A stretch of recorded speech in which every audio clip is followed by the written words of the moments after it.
అందరికీ నమస్కారం.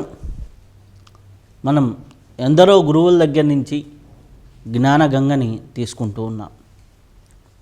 మనం 106 ఇయర్స్ బాబాగా, 106 సంవత్సరాల యోగిగా సంత్ సదానందగిరి మహారాజ్ వారు ఎంతో అద్భుతమైనటువంటి జ్ఞానాన్ని ప్రజలకు అందిస్తూ ఉన్నారు.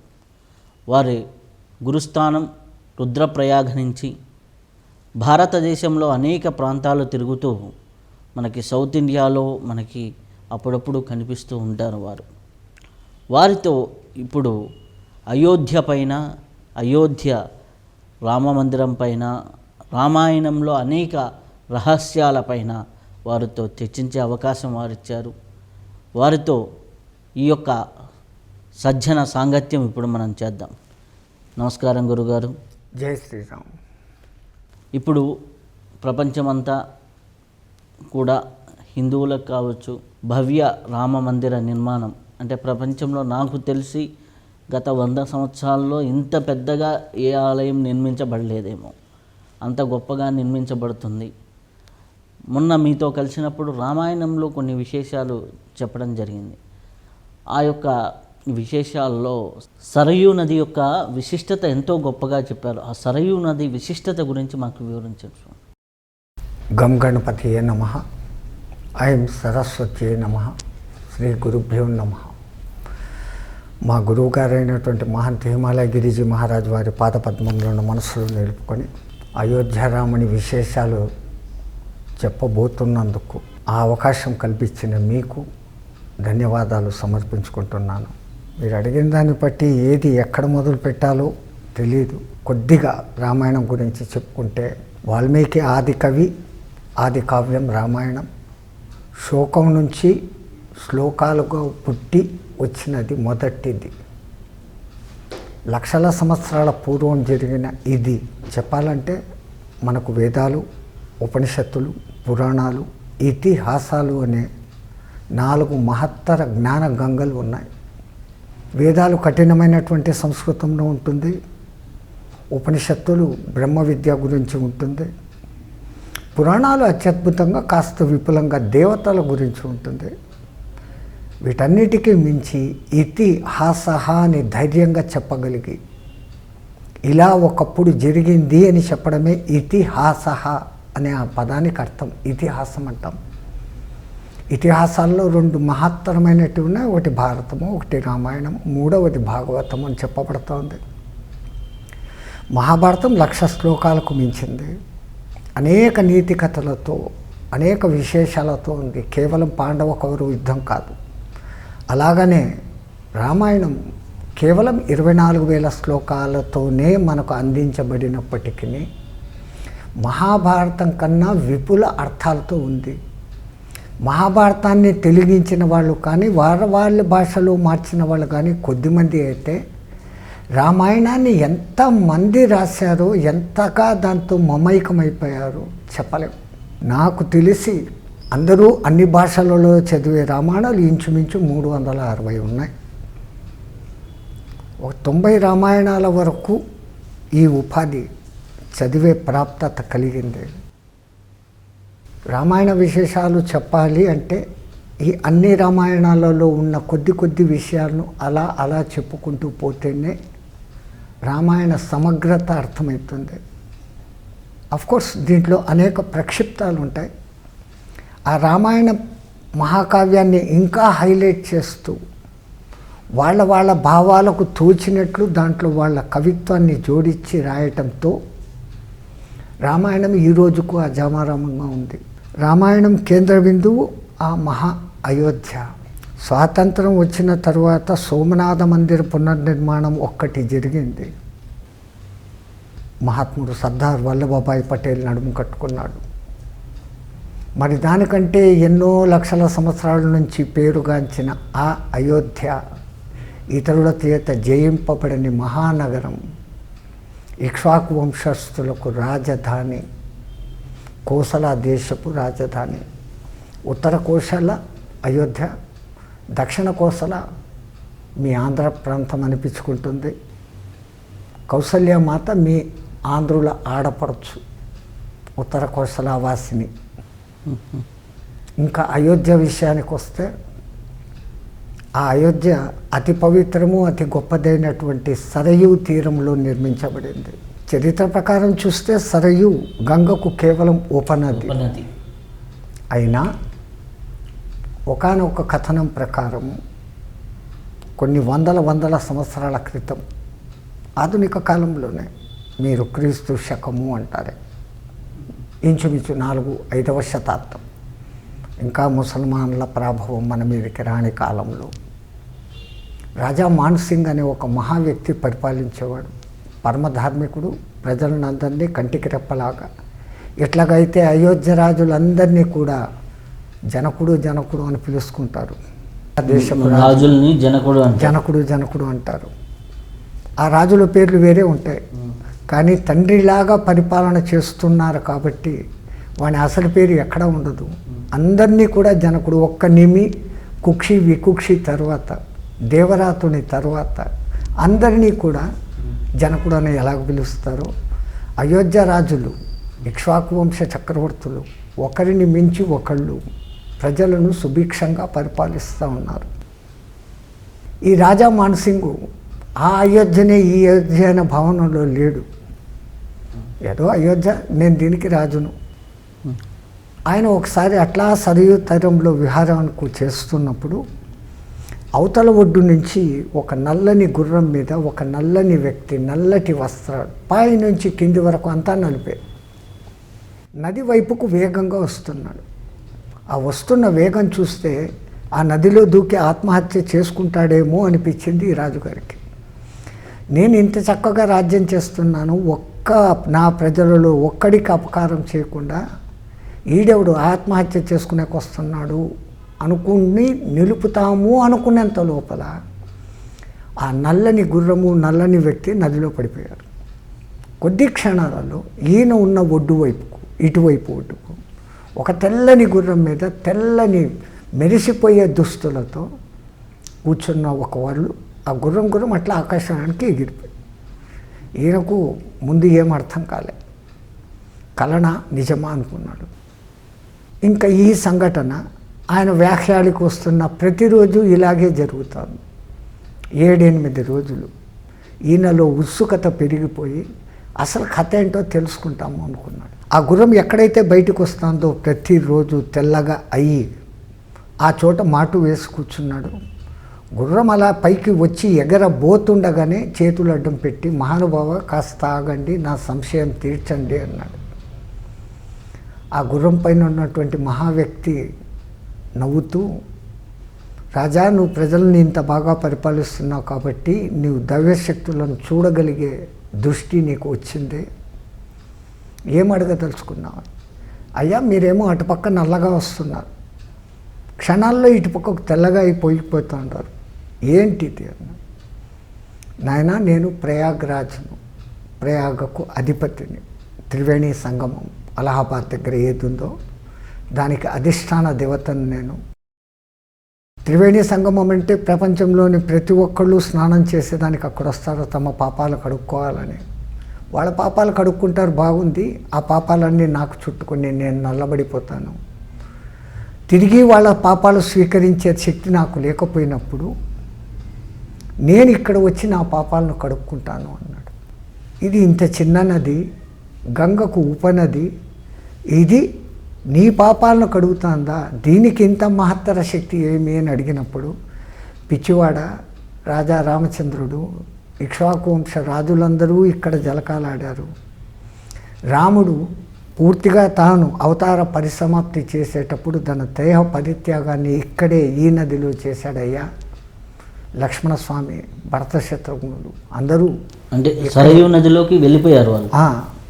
తన దేహ పరిత్యాగం చేయాలంటే సరయూలో నిమజ్జనం కావాలి, అంటే జల సమాధి, జల నిమజ్జనం. దాన్ని సమాధి అని చెప్పకూడదు, చనిపోయే వాళ్ళు జవన సమాధి అంటాం. వాళ్ళు ఈ అవతార పరిసమాప్తి ఏదో ఒక విధంగా చేసుకోవాలి. కాలం సమీపించింది, రామచంద్రుల వారు ఆ విధంగా దాంట్లో ఇదయ్యారు. అంతటి పవిత్రత ఉంది దీనికి అని చెప్పాడు. అంటే మీరు చెప్తున్న నిజమైన అయోధ్య ఈ అయోధ్యనేనా అన్నాడు. అవును అన్నాడు. ఆ మహానుభావుడు ఆయనకు దివ్య దృష్టి ఇచ్చి ఆ కాలపు ఆ మహత్తర అయోధ్యను వజ్రవైడూర్య ఖచ్చితమైనటువంటి ఆసనాలతో, తోరణాలతో, పన్నీరు అత్తరులతో చిలకరించిన మార్గాలు, రాచమార్గాలు ఉన్నటువంటి చోట రామాయణంలో క్లియర్గా రాస్తారు. రథాలు పోయేదానికి ఒక మార్గం అంట, పాదచారులు పోయేదానికి ఒక మార్గం అంట, వ్యాపారులు వ్యాపారం చేసుకునేదానికి స్థలాలంట, ఫుట్పాత్లు అని ఈ కాలంలో ఏం చెప్తున్నారో అంత అద్భుతమైనటువంటి సుందర నగరం. 7-8 అంతస్తులకు ఎక్కడా ఏది తక్కువ కాని మహాభవనాలతో ఈ రాజా మానసింగ్ కళ్ళకు కనపడింది. ఆ దివ్య దృష్టి అంతమైపోయిన తర్వాత మహానుభావ, మరి ఆ అయోధ్యను ఈనాటి ప్రజలందరూ కూడా చూసేటట్లు నా కళ్ళకి ఎట్లా కనపడిందో అట్లా నేను కడతాను, అనుజ్ఞ ఇయ్యి అన్నాడు. పిచ్చివాడా, నువ్వు చూసిన ఆ భవనాలలో ఒక్క భవనం కట్టేదానికి కూడా నీ రాజ్యం అంతా అమ్ముతే సాధ్యం కాదు, అది సంపూర్ణ వజ్రవైడూర్య ఖచ్చితము అన్నాడు. మరి నా ఆశ తీరేది ఎట్లా అంటే, దాంట్లో నుంచి నువ్వు చూస్తున్న భవనాలలో నుంచి 16వ వంతు భాగంగా కట్టుకో అన్నాడంట. ఈరోజు ఎవరైనా అయోధ్యకు సందర్శకులు పోతే అక్కడున్న గైడ్స్ మిమ్మల్ని తీసుకెళ్ళి సీతా గుంగట్ ఉఠాయా స్థల్, అది ఇది కౌసల్య మందిర్, దశరథ మందిర్ అనేసి మీకు చూపిస్తారు. ఆ భవనాలన్నీ ఆ మహానుభావుడైన రాజా మానసింగ్ కట్టినట్టే. అంతటి అయోధ్య, ఇంతటి సనాతన ధర్మమైన భారతదేశంలో ఏదో కొంచెం జరగకూడనిది జరిగి, అక్కడ ఒకటి పాడుబడిపోతే తిరిగి పునర్నిర్మాణంగా జరుగుతున్నటువంటి రామలాలా స్థానం విమర్శ కాదు, ఏదో కారణాల చేత అక్కడ ఇంకో మందిరం వెలిసింది, ఇంకో మతస్థులది. 370 ఏళ్ల నుంచి కోర్టు కేసులు నడుస్తున్నాయి. తీరక మాలో ఆగని మంట రేగి పరాకాష్ఠకు చేరి ఆ బాబ్రీ మసీదు కూలగొట్టడం జరిగింది. దాని చరిత్రలో ఒక దుర్ఘటన అనుకుంటామా, ఒక మహాఘటన అనుకుంటామా? మత వైషమ్యాల మాట కాదు, జరిగింది. ఆ మహత్తర సన్నివేశంలో హిందూ మంత్రులే ఆజ్ఞాపించి హిందూ సాధు సంతులని కూడా చూడకుండా ఫైరింగ్ ఆర్డర్ ఇచ్చారు. అప్పుడు మీకు బుల్లెట్ కూడా తగిలిందని ప్రత్యక్ష నిదర్శనం మాకిక్కడ బుల్లెట్ తగిలింది. ఈ జన్మ ధన్యమైంది.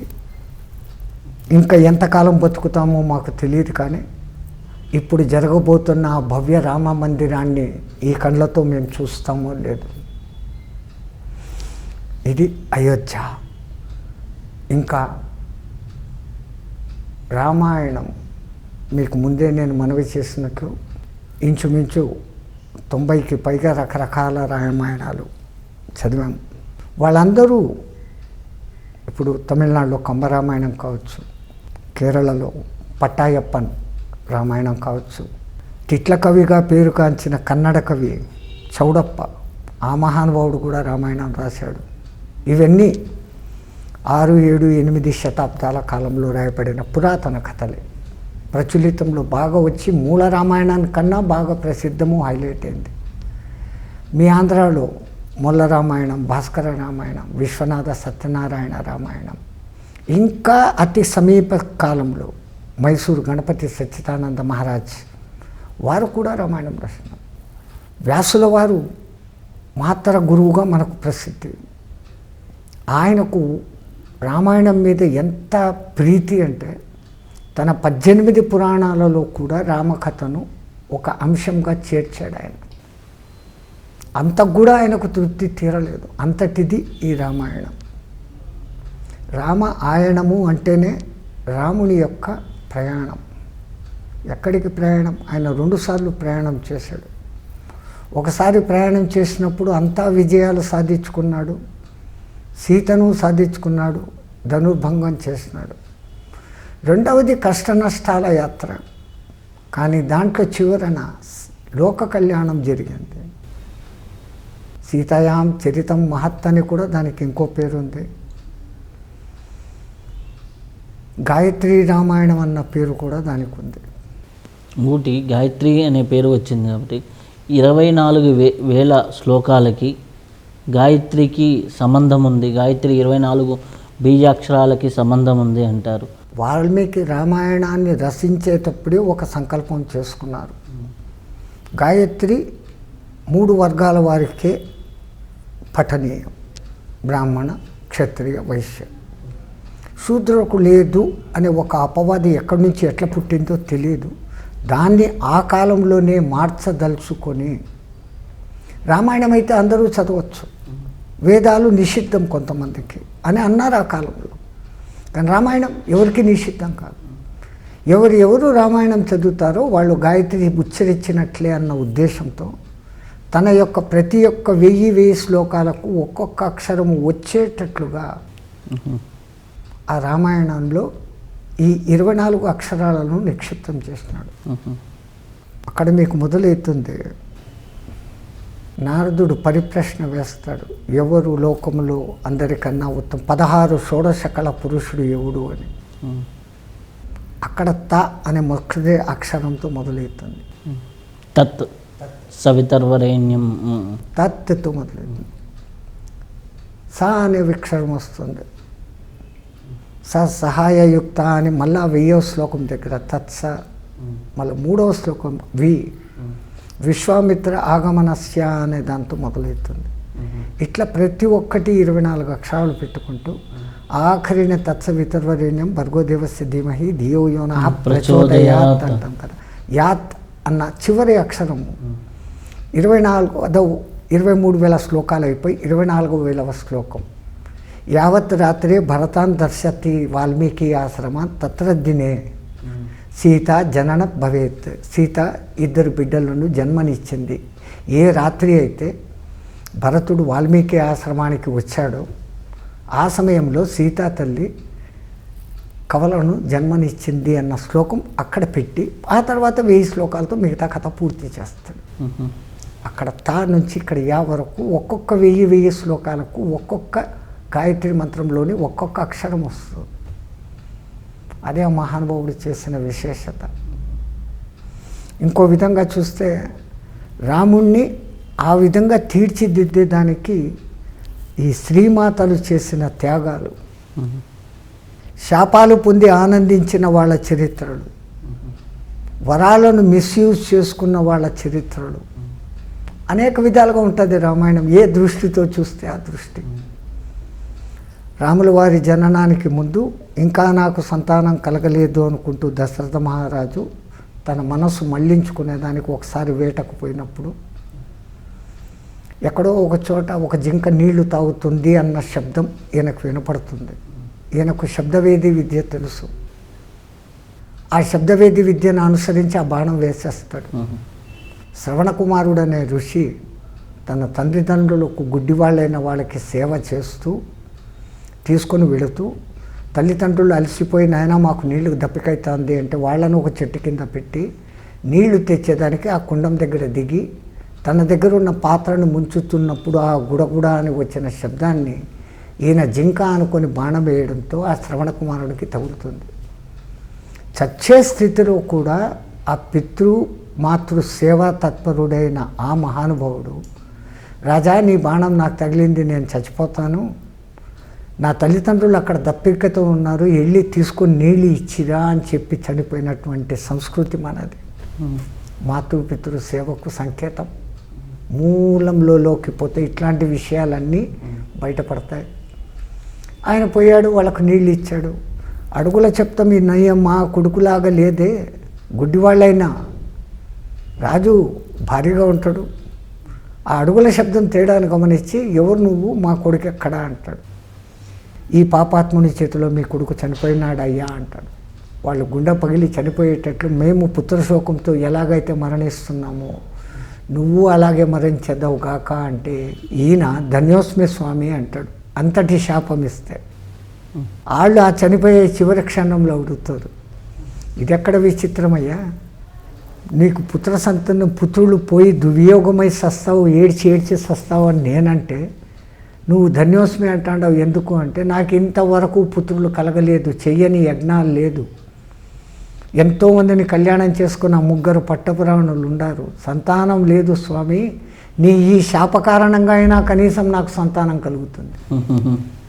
That is the greatness. శాపము పొంది ఆనందించిన శాపాన్ని వరంగా మార్చుకున్నారు. వరంగా ఆనందించినవాడు దశరథుడు. దాంట్లో మందర పాత్ర ప్రధానం, కైకేయి పాత్ర ప్రధానం. ఈ మందర పూర్వజన్మలో అంటే ఒక ఆడు జింక, దానికి ఒక ఆడు జింక జన్మ కలిగింది, ఒక మగ జింకనిచ్చి పెళ్లి చేసిందంట. ఈ కేక మహారాజు అంటే కైకేయి వాళ్ళ తండ్రి గారు, ఆయన వేటకు వచ్చినప్పుడు బలిష్టంగా ఉన్నటువంటి ఈ మగ జింకకు గురి పెడతాడు బాణాన్ని. అప్పుడు ఈ మందర అనబడే ఆ జింక, ఆడ జింక వచ్చి, అయ్యా నా కూతురికి కొత్తగా పెళ్లి చేసినాను, నువ్వు ఆడిని చంపేస్తే నా కూతురు విధవ అవుతుంది, మంచిది కాదు, కావాలంటే నీ వేటాభిలాష తీర్చుకోవాలంటే నన్ను చంపు అని. ముసలి జింక నిర్ణయం ఏంటి అనేసి దానిపైన బాణం వేసి ఆమె కళ్ళెదురుగానే చంపేస్తాడు. ఆమె బాధపడి, నా కూతుర్ని విధవం చేసావా, నీ కూతుర్ను కూడా నేను ఏదో ఒక దినం విధవం చేస్తాను అన్న ఒక్క సంకల్పం పెట్టుకొని చనిపోతుంది. ఇదే కైకేయి రాజ్యంలో మందరగా పుడుతుంది. ఉన్నో పెళ్లి చేసుకుంటుంది, ఆమెకు మళ్ళీ ఒక కూతురు పుడుతుంది, ఆ కూతురుకు పెళ్లి చేస్తుంది. మెల్లమెల్లగా రాజు ప్రాకారం సంపాదించి కైకేయికి ఇష్ట సఖిగా మారుతుంది. ఇప్పుడైతే యువరాణికి మా అత్తగారు ఇష్ట సఖి అనిందో, ఆమె అల్లుడు గారు కొంచెం రాచరిక కార్యక్రమాల్లో పాలు పంచుకోవడము, తీర్పులు చెప్పడం లాంటి పనులు చేయడం మొదలుపెట్టాడు. కేకేయ మహారాజుకు విషయం తెలిసి, మీ అల్లుడు అడ్డాదిడ్డంగా ప్రవర్తిస్తున్నాడు, జాగ్రత్త చెప్పు, అక్రమ సంపాదన చేస్తున్నాడు, నీ అండ చూసుకొని అని ఆమెను పిలిచి చెప్తాడు. నేను చెప్తాను స్వామి అంటుంది. కానీ అల్లుడు మాట విన్నాడు, అట్లే దుర్మార్గాలు చేస్తుంటాడు. ఇంకా తప్పని పరిస్థితిలో రాజుగారు ఆ అల్లుడిని తల శిరచ్ఛేదనం చేస్తాడు. జింక జన్మలోనూ నా అల్లుని చంపితివి, ఈ జన్మలోనూ నా అల్లుని చంపితివి, నేను సత్యంత లోపల నీ కూతుర్ని విధవం చేస్తాను. అందుకని ఈ కైకేయి ఒకసారి అట్లా వనవిహారం చేస్తూ ఉంటే అక్కడ ఒక ముని తపస్సు చేస్తుంటాడు.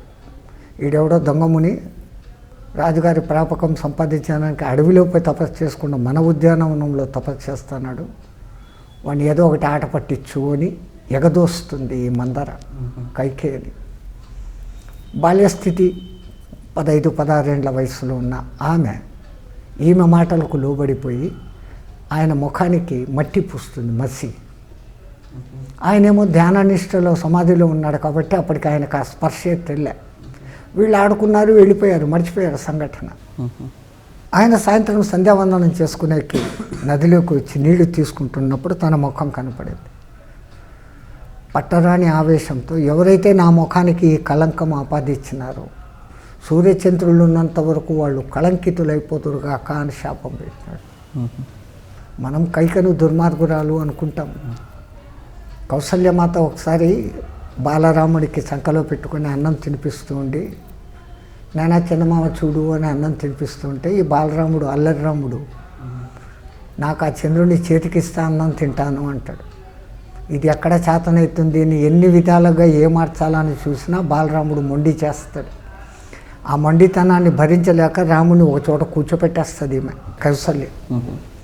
అప్పుడు కైకేయి దగ్గరకు వచ్చి, నా భర్తుడు లాంటి అందగాడు, నా భర్త సమానుడు, భర్తుడు ఎట్లున్నాడో అట్లే ఉంటాడు రాముడు, రెండు ఒకటే కల్లా ఘననీల మేఘశ్యాముడు.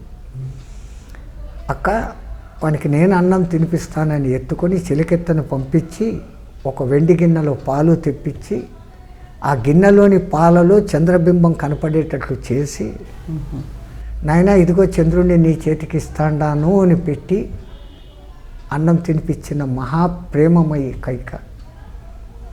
ఆ కళంకిత శాపం కారణము.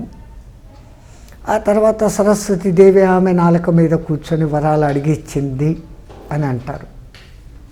అట్లా ఒక విధంగా మహాత్యాగమై స్త్రీలలో పగ ఎంత స్థాయికి తీసుకుపోతుందో మందర అయితే ఏ కారణము లేకుండానే అపనింద పాలై అపనిందను మౌనంగా భరించిన మహాసాధ్వి కైకేయి.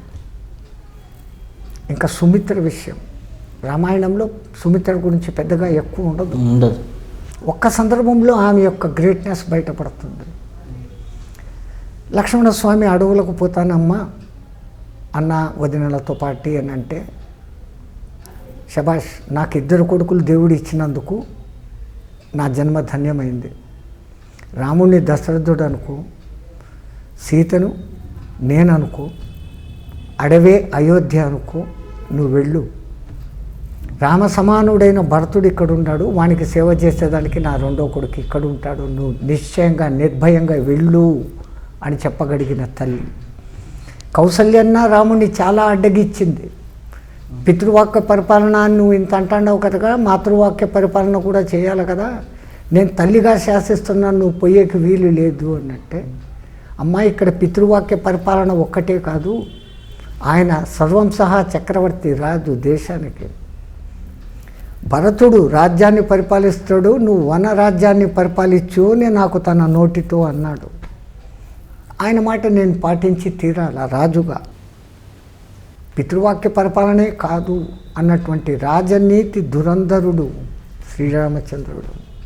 ఇంకా లోతుకు పోతే శబరి ఎక్కడో మతంగముని ఆశ్రమానికి ఒకసారి అలా వచ్చి చూసి, ఆ ఆశ్రమ వాతావరణానికి, ఆ తపశ్శక్తికి, శత్రుపక్షవంతమైనటువంటి జంతువులన్నీ కలిసిమెలిసి అక్కడ ఉండటము, పాము ముంగేసలు ఆడుకోవటము, పులి మేకలు ఆటలాడుకోవడం, జింకలు ఆటలాడుకోవడము చూసి ఆకర్షితమై మునివాటికలోకి ప్రవేశించలేక వాళ్లకు నిరంతరం సేవ చేయాలనే భావనతో బ్రహ్మముహూర్తంలోనే లేచి వాళ్ళు వెళ్ళే మార్గంలో రాళ్ళు కంటకాలన్నీ తొలగిస్తూ నది వరకు, ఆ తర్వాత వాళ్ళకు కావలసిన పూలు పండ్లు అన్నీ ఒకచోట కుప్పగా పెట్టేసి సేవలు చేస్తూ ఉండేది. సర్వద్రష్ట అయినటువంటి ఆ మతంగముని చూశాడు ఈ విషయాలన్నీ. అమ్మా, నీవు ఇంతటి భావనతో చేస్తున్నావు, ఇంకొంతకాలంలో ఈ మార్గంలోనే శ్రీరామచంద్రుడు వస్తాడు అని వయసులో ఉన్నప్పుడు ఆమెకు చెప్పాడు. అంతే, ఒక్క మాటే. ఆయన ఆశ్రమం వదిలేసి వెళ్ళిపోయాడు. ఈమె మట్టుకు ఆ రామదర్శనం కోసం అక్కడే ఎదురు చూసి ఉండింది. ఆ రామదర్శనం పొంది తన ఆత్మను ఆయనలో కలిపేసుకునింది. కలిపే ముందర రామునికి మళ్ళీ మార్గనిర్దేశనం, డైరెక్షన్. శ్రీలే రామునికి మార్గనిర్దేశం చేశానని చెప్పాను కదా. అయ్యా, నువ్వు ఇక్కడి నుంచి కిష్కింద వైపు పో, నీకు ప్రయోజనం కలుగుతుంది అని డైరెక్షన్ ఇచ్చింది. ఆమె డైరెక్షన్తోనే వీళ్ళు కిష్కింద దిక్కుకుపోయారు. సో రామాయణ కథను మలుపులు తిప్పే దాంట్లో స్త్రీల పాత్ర అమోఘంగా ఉంటుంది. ఓ చోట కైకేయి, మందర, ఈమె శబరి. సో వాళ్ళు అడవిలోకి పోగలరు. మూలకారకుడు ఒక విధంగా వశిష్ఠుడు. దశరథ మహారాజు ఒకసారి, ప్రజలంతా రాముడే రాజు కావాలని కోరుకుంటున్నారు గురువర్య, రేపు పొద్దున ఒక ముహూర్తం చూడు, రాముడి సింహాసనం మీద కూర్చోపెడతాను అంటాడు. ఇక్కడ రాజు యొక్క అహంకారం బయటపడుతుంది. గురువును అడిగే విధానం అది కాదు. అయ్యా గురుదేవులు, శ్రీరామచంద్రుని సింహాసన పట్టాభిషిక్తుని చేసేదానికి ఒక మంచి సుముహూర్తం మీరు చూస్తే, ఆ ముహూర్తానికి రాముడిని నేను పట్టాభిషిక్తుని చేస్తాను అని వినయంగా అడగడం వదిలి ఒక కమాండింగ్గా అడిగినాడు. ఎప్పుడు అడగని వాడు ఇట్లా అడిగాడంటే అని ఒక్క నిమిషం ఆయన కళ్ళు మూసుకున్నాడు. ఓహో, నేనంటూ ముహూర్తం పెడితే ఆ ముహూర్తంతో ముహూర్త బలం కారణంగా శ్రీరామచంద్రుడు సింహాసనానికే అతుక్కుపోతాడు. రావణ వధ జరగదు. రావణ దర్శనాభిలాషులై అరణ్యంలో ఎంతోమంది ఉన్నారు, వాళ్ళందరికీ రామదర్శనం జరగదు, ఎంతోమందికి మోక్షం కలగదు. కాబట్టి ఆయన మాట తప్పించేసి, నేను ముహూర్తం చూడడం ఏందయ్యా, రాముడిని ఇప్పుడు నువ్వు సింహాసనం మీద కూర్చోబెడితే అదే సుముహూర్తం పెట్టే అన్నాడు. జరగలేదు. అదే రామచంద్రుల వారు జయించి రావణాసుర సంహారం చేసి అయోధ్యలో కాలు పెట్టినప్పుడు భరతుడు వెంటనే అక్కడ సింహాసనం మీద ఉన్న పాదుకులు పక్కకు తీసేసి దులిపి శుభ్రం చేసి, అన్న సింహాసనం మీద కూర్చోనంటే వశిష్ఠుడు వచ్చి అడ్డపడతాడు. అదెట్లా, ముహూర్తం లేకుండా ఎట్లా కూర్చుంటాడు? ఆ జటావల్కలాలన్నీ తీయాలా, శుద్ధి కావాలా, బ్రహ్మహత్యా పాతకానికి ఉపచర్యలు చేసుకోవాలా, 3 దినాల తర్వాత అద్భుత ముహూర్తం ఉంది, అప్పుడు కూర్చోబెడతాను అంటాడు. ఆ విధంగానే కూర్చోబెట్టబట్టి రామచంద్రుల వారు 11,000 సంవత్సరాలు అద్భుతమైన రాజ్యం చేసి ఈ రోజుకు మన నోటిలో ఎవరైనా బాగా పరిపాలన చేస్తుంటే రామరాజ్యంగా ఉందిరా అది అంటాం. అంటే రాముడు 11,000 సంవత్సరాలు పరిపాలన చేశాడు. ఆ యుగ ధర్మంలో ఆ కాల ప్రమాణాలు వేరే.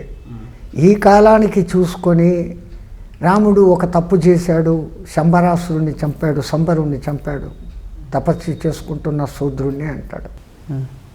అది ఆ యుగ ధర్మం. చతుర్థ జాతి వాళ్ళు తపస్సు చేసుకునే అర్హం లేదు అనేది ఆ కాలంలో ఉన్న నియమం. ఇప్పుడు మనం ఎంతసేపు కూడా ఏం దీంట్లో ఉన్నాం, మనుశాస్త్రం మనుశాస్త్రం మనుశాస్త్రం అంటున్నాం. కలియుగంలో పాటించాల్సింది పరాశర సంహిత, పరాశర శాస్త్రాన్ని. దాన్ని ఎవడు పెట్టడు. ఆ మనువు స్త్రీలు నా స్త్రీ స్వాతంత్రం అనహంసి అని లేనిపోయిన దిక్కుమాలిన పోరాటాలు అయితే చేస్తారు.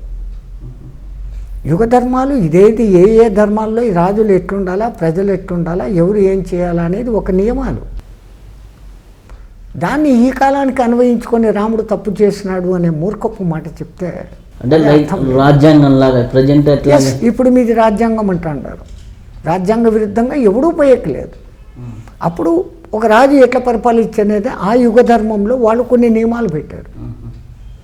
ఆ తర్వాత త్రేతాయుగం, త్రేతాయుగమైనాక ద్వాపర యుగం, సత్యయుగంలో ఏ రూల్స్ లేదు, అందరూ నీతిమంతులే.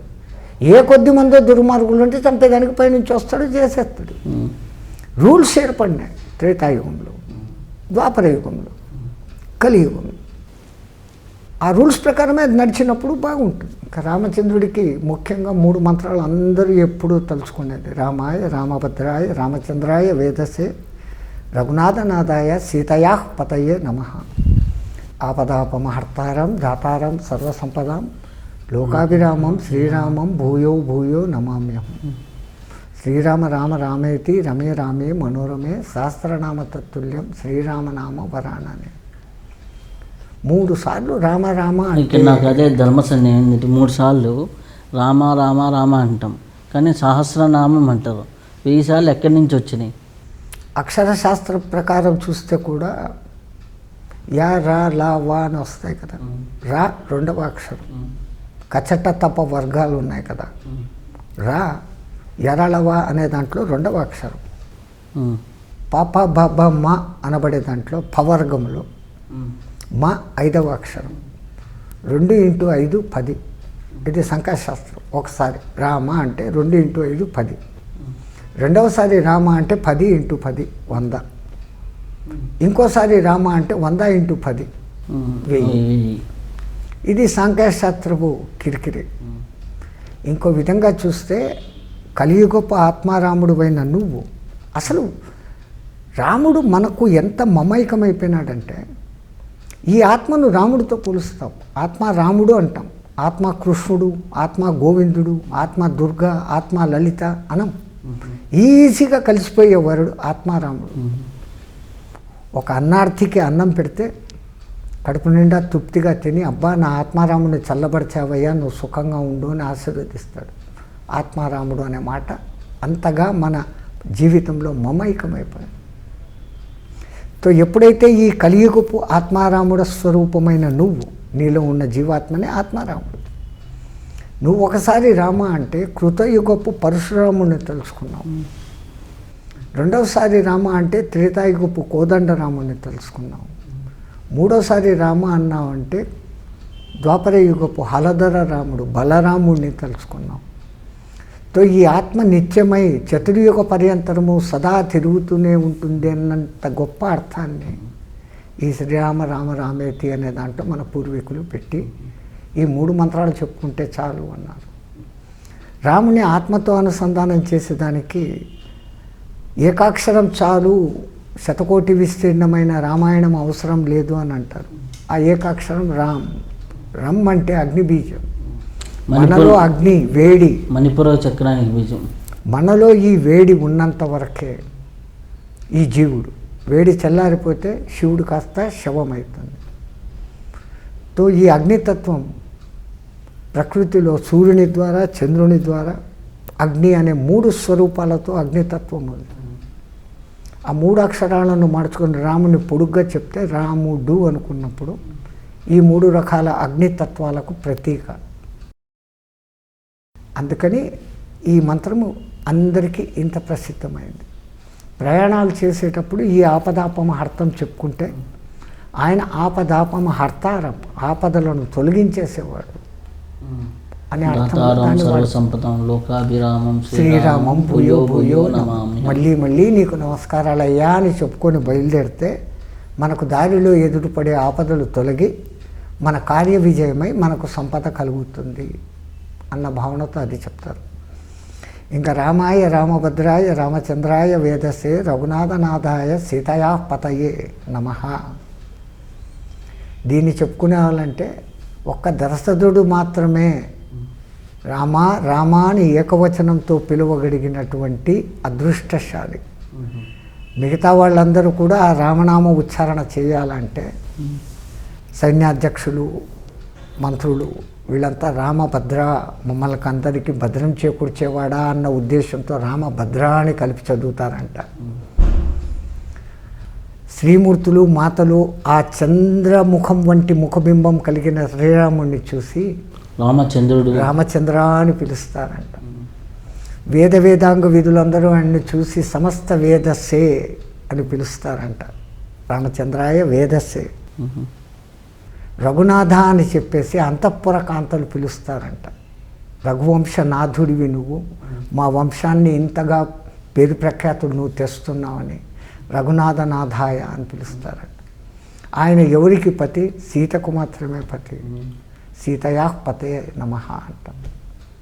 ఆ విధంగా ఒక్క రామచంద్రుణ్ణి ఎన్ని విధాలుగా పిలిచేదానికి, అన్ని విధాలుగా పిలుస్తూ ఆ రాముని కొలిచేదానికి ఈ చిన్న శ్లోకంలోనే ఆ మహానుభావులు ఇంతటి రచన మనకు చేసినారు. ఇంకా ఈ రామాయణ ఉత్పత్తికి ప్రధాన కారణం బ్రహ్మ మానసపుత్రుడైనటువంటి ప్రతేసనుడు. ఆ ప్రతేసన వంశస్థులు ప్రాచేతసనులు. శాపవశాత్ వాళ్ళలో ఒకడు భూమి మీద రత్నాకరుడు అనే బ్రాహ్మణ వంశంలో పుట్టి ఆ ప్రారబ్ధవశాత్ అధర్మవర్తనుడు అయిపోయినప్పుడు కులబహిష్కరణ చెంది అడవిలోకి పోయి ఆ అడవిలో ఎవరో ఆటవీకులతో సంబంధాలు పెట్టుకొని ఆటవీక కన్యను కళ్యాణం చేసుకుని బిడ్డలను కని ఆ భార్యా బిడ్డల పోషణకై అనేకమైనటువంటి బంధుపూట కార్యక్రమాలు చేస్తూ ఉండేవాడు. ఇక్కడ మనకు పెద్దోళ్ళు చెప్తారు కదా, సాధూనాం దర్శనం పుణ్యం స్పర్శనం పాపనాశనం భాషణం కోటి తీర్థ ఫలిహి. అంతటి దుర్మార్గుడు అయిపోయినప్పటికీ కారణజన్ముడు కాబట్టి సప్తఋషులు ఆ మార్గంలో వస్తుంటే సాధూనాం దర్శనం పుణ్యం, వాళ్ళని చూశాడు. ఎవర్రా మీరు, మీ దగ్గర ఏమా మూటలు, భాషణం. సాధునాం దర్శనం పుణ్యం, స్పర్శనం పాపనాశనం, భాషణం కోటి తీర్థ ఫలిహి. ఆ మూటలు ఏంటి అని వాళ్ళ గడ్డాల మీసాలు పట్టుకున్నాడు. స్పర్శ జరిగింది, దర్శనము అయింది, వాళ్ళతో మాటలు అయినాయి. ఈ 3 పుణ్య ఫలితాల ఫలంగా ఇంతకాలము వాడికి ఉన్న ప్రారంధం అంతా నశించిపోయి చిన్నపాటి జ్ఞానోదయం కలిగించేదానికి వాళ్ళకు ప్రశ్న వేస్తారు. ఇంతటి పాపకార్యాలు ఇచ్చేస్తుండవే దేనికి అంటే, నా భార్య బిడ్డను పోషించుకునేకి. మరి నీ పాపాల్లో వాళ్ళు ఏమైనా భాగం తీసుకుంటారా? నాకు ఈ అనుమానం ఎప్పుడూ రాలేదు. పోయి అడిగిరా, మేము ఇక్కడే ఉంటాం. ఆయన పోయి భార్య బిడ్డను అడుగుతారు. మమ్మల్ని పోషించాల్సిన బాధ్యత నీది. భార్య అంటే భరింపబడేదాన్ని. నువ్వు ఏం చేస్తేస్తావో నాకు తెలియదు. నా బిడ్డలకు నాకు నువ్వు పిల్లల పిల్లకాయలు అంటారు, నాకేం సంబంధం? ఓహో, మరి నేను ఇంత పాపాలు మూట పట్టుకున్నాను, ఈ పాపాలు నశించేది ఎట్లా అంటే మళ్ళా పరిగెత్తి వీళ్ళ కాళ్ళ మీద పడతాడు. నేను ఏమై మారాలా, ఎట్లా మారాలా అని అన్నప్పుడు మార్పు నీకు అతి సమీపంలో వస్తుంది. ఇంకా అదే తపనలో ఉన్నప్పుడు నారదుడు వచ్చి వీడికి ఎట్లా చెప్పినా డేంజర్, వీడు మహా కిరాతకుడుగా ఉన్నాడే అని. నేను విన్న కథలలో మూల రామాయణంలో ఇవేం లేవు నేను చెప్తున్నవి. ఈయన దగ్గరికి వచ్చాడు, ఏం నారదా అంటాడు. అప్పటికి కొంచెం సాత్వికుడు అయిపోయినాడు కాబట్టి. ఈ మాటలు జరుగుతున్న సందర్భంలోనే ఎండ వేడికి పాపం ఒక పక్షి కింద పడి చచ్చిపోతుంది. ఓ పక్షి క్యా హువా అంటాడు నారదుడు. ఓ పక్షి మరా అంటాడు. ఓ చోడదే అంటాడు. పక్షి మరా. పక్షి को भी छोड़ दे అంటాడు. మరా అంటాడు. క్యా బోలా మేరకు బరాబర్ से नहीं सुना ఇది, నాకు సరిగ్గా వినపడలేదు, మళ్ళా చెప్పు అంటాడు. మరా అంటాడు. సరిగ్గా వినపడలేదు. మరా మరా మరా మరా మరా మరా రామ రామగా మారింది. ఆ రామశబ్దం ఎప్పుడో ఈయనలో నిక్షిప్తం అయిపోయింది. ఆయన ఇంకా రామనామ స్మరణ చేసుకుంటూ మీద పుట్టలు పేరడంతో వాల్మీకం నుంచి బయటకు వచ్చాడు కాబట్టి వాల్మీకి అంటారు. నీ పాపాలన్నీ పోయినా నువ్వు కారణ జన్ముడు అని బ్రహ్మదేవుడు ప్రత్యక్షమై నువ్వు రామాయణం రచించు అంటాడు. ఎట్లా రచించాలా, ఏం చేయాలా? నువ్వున్న సమీప అడవిలోని అయోధ్యలో ఇప్పుడు రాముడు రాజ్యం చేస్తా అన్నాడు. ఎట్లయితే వ్యాసుల వారికి భారతంలో అక్కడక్కడ ఎట్లయితే టచ్ ఉందో వాల్మీకి వారికి కూడా రామాయణంతో అనుసంధానం అలాగనే ఉంది. ఇంకా ఆయన ఒక ఋషిగా మారిపోయినప్పుడు భరద్వాజుడు ఆయనకు శిష్యుడిగా ఉంటున్నాడు. వీళ్ళు అట్లా పోతున్నప్పుడు ఆ క్రంచు పక్షులను చూసి, ఆ క్రౌంచు పక్షుల్లో ఒక పక్షిని వేటగాడు చంపడం చూసి అనాలోచితంగా ఆయన నోట్లో నుంచి మా నిషాద ప్రతిష్టాం త్వమాగమ శాశ్వతి సమా యత్ క్రౌంచ మిథునామేకం అవధి యత్కీర్చి శాశ్వతి సమా అనేసి ఒక అనుకోకుండా నోట్తో గడగడగడమని ఆ పక్షి గిలగిలా కొట్టుకొని పోవడము, ప్రేమ జంటలో ఒకటి విడుదలైపోయి ఒకటి మట్టుకు అల్లాడిపోవటము చూసిన బాధ శోకంలో నుంచి ఆ నోట్లో గడగడ అనాలోచితంగా వచ్చేస్తాయి. ఈయన మళ్ళీ అదే ఆలోచించేసి ఇంతవరకు మనం మాట్లాడుకున్న భాషకు దీనికి కాస్త తేడా ఉంది, వినేకి ఇంపు సొంపుగా ఉంది. బ్రహ్మ ఆదేశించిన ప్రకారం రామాయణం రాయాలంటే ఇటువంటి శ్లోకాలతోనే రాయాల. నా శోకంలో నుంచి ఉద్భవించింది కాబట్టి దీని పేరు శ్లోకం అని పెడతానని మొదలుపెట్టి ఆది కవి ఆ ఆది కావ్యాన్ని రాశాడు అని కొన్ని రామాయణాల్లో మెంచింది. అయితే నాకు రామాయణం చదివినప్పుడు ఒక వ్యక్తి ఒకరోజు నిద్రపోతాడు, 2 రోజులు పోతాడు, 3 రోజులు పోతాడు, అంతకంటే ఎక్కువగా ఉంటే కోమాలో అంటారు, కోమాలోకి వెళ్ళిపోయాడు అని. కానీ ఊర్మిళాదేవి అరణ్యవాసం జరిగినంత కాలం నిద్రపోయింది అంటారు. ఊర్మిళ నిద్ర వెనక ఉన్నటువంటి రహస్యం ఏమిటి? రామాయణంలో నిద్ర రహస్యాలు 2 ఉన్నాయి. ఒకటి ఊర్మిళ నిద్ర, ఒకటి కుంభకర్ణ నిద్ర. ఊర్మిళ నిద్ర గురించి ఎవరు అనరు, కానీ ఎవరైనా ఎక్కువ నిద్రపోతా అంటే ఏం రా కుంభకర్ణులాగా నిద్రపోతుండవు అని మట్టుకు అంటారు. ఎంత తట్టినా కొట్టినా లేకపోతాయి ఆ మాట అంటారు. కానీ ఊర్మిళ ఇప్పుడు మీరంతా యోగా యోగా యోగా అంటాండారే, ఈ యోగలో పరమ నిష్ణాతురాలు, యోగ నిద్రా స్థాయిని పొందగలిగినటువంటి మహాసాధ్వి. ఆమె సాధ్విత్వం ఎట్లాంటిది? లక్ష్మణస్వామి ముందు తల్లి దగ్గర పోయి అనుమతి అడిగాడే, ఆమె మనస్ఫూర్తిగా పో అని చెప్పింది. ఇప్పుడు ఈమె దగ్గరకు వస్తే ఈ తల్లి ఆమెకు మించిన సాధ్వి. నేను కూడా నీ వెంట వస్తే రామసీతలకు సేవ ఎవరు చేస్తారు? నన్ను నువ్వు కాపాడుకుంటూ ఉంటావా, వాళ్ళని కాపాడుతూ ఉంటావా? కాబట్టి నేను రాను. కానీ నీ మీద నాకు అతి ప్రేమ ఉంది, నిన్ను విడిచి నేను ఉండలేను ఇక్కడ. దీని బదులు నేను నిరంతరము నిద్రపోతా. నీ రాత్రి నిద్ర నాకు ఇచ్చేయి. నా నిద్ర నాకు మామూలుగా నిద్రపోయే రాత్రి నిద్ర నేను పగలు నిద్రపోతాను. ఆ విధంగా నీ వియోగ భారాన్ని భరిస్తాను. 14 ఏళ్ల తర్వాత నీ వచ్చి నీ కరస్పర్శ నాకైతే అప్పుడు కానీ నాకు మెలకువ రాదు. మనమంతా సమాధి స్థితిలోకి చేరుతాం. సవికల్ప సమాధి. 1 గంట సేపు కూర్చుంటాను అనుకుంటాము, ఒక అరగంట కూర్చుంటాం, 2 గంటలు అనుకుంటాం. పొరపాటున ఒక్కొక్కసారి అది నిర్వికల్ప సమాధిలోకి వెళ్ళిపోతే 36 గంటలు, 40 గంటలు, 3 రోజులు, 4 రోజులు ఇప్పుడు ఉండగలుగుతున్నారు. కానీ ఆ మహాసాధ్వి ఎంతటి నిష్ణాతురాలు యోగలో అంటే 14 ఏళ్ల సంకల్పం చేసుకునేది. అందుకే ఆమె శరీరం ఏమీ పాడుకాలే. తన శరీరాన్ని ఇక్కడ పెట్టి సూక్ష్మ శరీరం ఎప్పుడూ లక్ష్మణ సీత రాముల వెంటనే తిరుగుతూ ఉండబట్టి లక్ష్మణుడు విషమ పరిస్థితులు చెందినప్పుడు ఇక్కడ ఈమె శరీరం మీద చెమట పుట్టేది. లక్ష్మణుడు ఉల్లాసభరితుడైన సందర్భాలలో ఈమె ముఖంలో చిరునవ్వులు కనపడేటివి, పక్కనున్న చెలికెత్తలు చెప్తున్న మాటలు. అంతటి యోగనిష్టాపరాలు.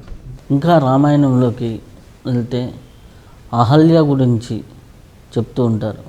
అహల్య రాముడి యొక్క కాలు తగలగానే లేచిందని. కొన్ని మూల రామాయణంలో ఇది లేదు. అదే ఇంతకుముందు నేను చెప్పినట్లు ఆ రామకథను ఇంకా అత్యద్భుతంగా జనాల మనసులో నాటుకొని పోయేటట్లు, తప్పులు చేస్తే ఇట్లాంటిది ఉంటుందన్న ఒక భయము బాగా వాళ్ళలో ఉండేదానికోసం కొన్ని కల్పితాలు ఉన్నాయి. మూల రామాయణంలో గౌతముడు నువ్వు ఎవరి కళ్ళకు కనపడకుండా దుమ్ము దూసరతవై అన్నిటికన్నా మెయిన్ పశ్చాత్తాపం చెందు అన్నాడు. పాపానికి పరిహారం పశ్చాత్తాపం. పశ్చాత్తాపానికి మించిన ప్రాయశ్చిత్తం ఇంకోట్లేదు. అయ్యో నేను ఇట్లా చేశానే, నా మూలంగా వాళ్ళు ఇట్లా అయినారే, ఇంకా భవిష్యత్తులో నేను ఎవరికి ఇది చేయనని శబ్దం పట్టి నిజంగా ఆ శబ్దం ప్రకారం చేయకుండా ఉన్నప్పుడు ఈ చేసిన ఒక్క తప్పు నశిస్తుంది అని మన వాళ్ళు చెప్తారు. అహల్య నిజంగా వచ్చింది ఇంద్రుడు అన్న సంగతి తెలుసా నాకు? ఇంతటి ఇంద్రుడే మనకి ఇప్పుడు సినిమాల్లో చూపించే ఇంద్రుడు కాదు. ఆ ఇంద్రుడు మహత్తర వీరుడు, త్రిలోకాధిపతి ఇంద్రుడు, దేవేంద్రుడు, దేవతలకు అందరికీ రాజు, మహాశక్తిమంతుడు. కానీ సినిమాలో అటు చూపిస్తారు. అంతటి ఇంద్రుడు వచ్చినాడు కదా. అసలు నన్ను బ్రహ్మదేవుడు పుట్టించినప్పుడే అతుల్య అహల్య, ఇంకోళ్ళతో తూంచేదానికి సరికాని దాన్ని అతుల్య, పోలిక చేయడానికి. అహల్య ఇంకోళ్ళతో పోలిక పెట్టలేని అందగెత్తగా పుట్టించాడు బ్రహ్మ. ఆ పుట్టించిన వెంటనే అక్కడనే ఉన్న ఇంద్రుడు, అబ్బా అతిలోక సౌందర్యవతి నాకు ఇవ్వండి అని అడుగుతాడు. నీకు కాదు, ప్రదక్షిణ చేసిన వచ్చిన వాళ్ళకి ఇస్తాను అంటే గౌతముడు ఆ ప్రదక్షిణ ఏదో పూర్తి చేస్తాడు. ఎందుకు ఆమె ఇవ్వబడిందంటే గౌ అంత ఉత్తముడు, గౌతముడు ఆయనకు భార్యగా ఇచ్చేస్తాడు. ఆ రోజు ఇంద్రుడు నన్ను కోరినాడు, ఈరోజు మాయ చేసి వచ్చినాడు, ఒక్కసారి కోరిక తీస్తే ఏమవుతుంది అనుకో. తప్పు చేసింది, బయటపడింది. తప్పు ఎప్పటికైనా బయటపడుతుంది. బయటపడింది, ఆయన వచ్చి శపించాడు. ఈ విధంగా నువ్వు చేసిన తప్పుకు పశ్చాత్తాపడి నువ్వు మళ్ళీ పునీతమైతే తప్ప ఇది కాదు అని. సత్యయుగంలో జరిగిన ఆ సంఘటన త్రేతాయుగంలో శ్రీరామచంద్రుల వారు పుట్టేంత వరకు ఆమె అలాగానే పశ్చాత్తాప్తురాలై ఉండిపోయింది.